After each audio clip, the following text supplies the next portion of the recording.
Eliona u ul pranë Klodit dhe filloi të bisedonte me një ton të qetë, por vendimtar.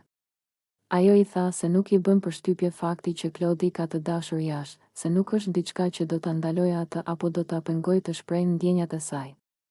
Eliona shprehu me vendosmëri se ka një ndjenjë të fortë për Klodin dhe se nuk do të ndalet derisa të përpiqet ta bëjë atë për vete, duke e shfaqur qartë se ai ka zënë një vend të veçantë në zemrën e saj. Gjatë bisedës, ajo i shpjegoi se ndjenja e saj nuk është e lehtë dhe se e ka menduar shumë, por ndihet e sigurt që ajo do të përpiqet të fitojë vëmendjen dhe zemrën e tij.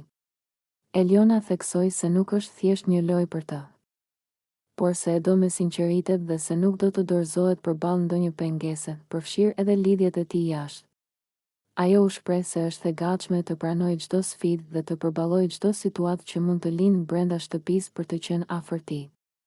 Edhe pse Klodi mund të jetë i kujdesshëm dhe të mos e kthejë menjëherë ndjenjen, Eliona i siguroi se nuk ka ndërmend të heqë dorë dhe se do të vazhdojë ta tregojë dashurinë e saj në çdo moment, duke u shfaqur e vendosur dhe e guximshme përballë çdo vështirësie që mund të lindë. Gjithashtu ajo i tha se nuk është vetëm një dëshirë e çastit, por diçka që ka ndjerë gjatë gjithë kohës dhe që e bën të ndihet e lumtur dhe e plotësuar kur është pranë tij.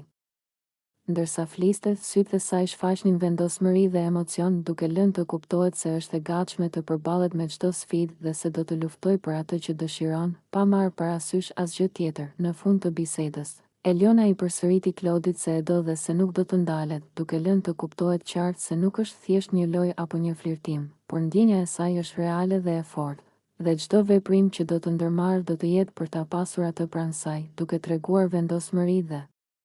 një pasion që nuk mund të fshehet.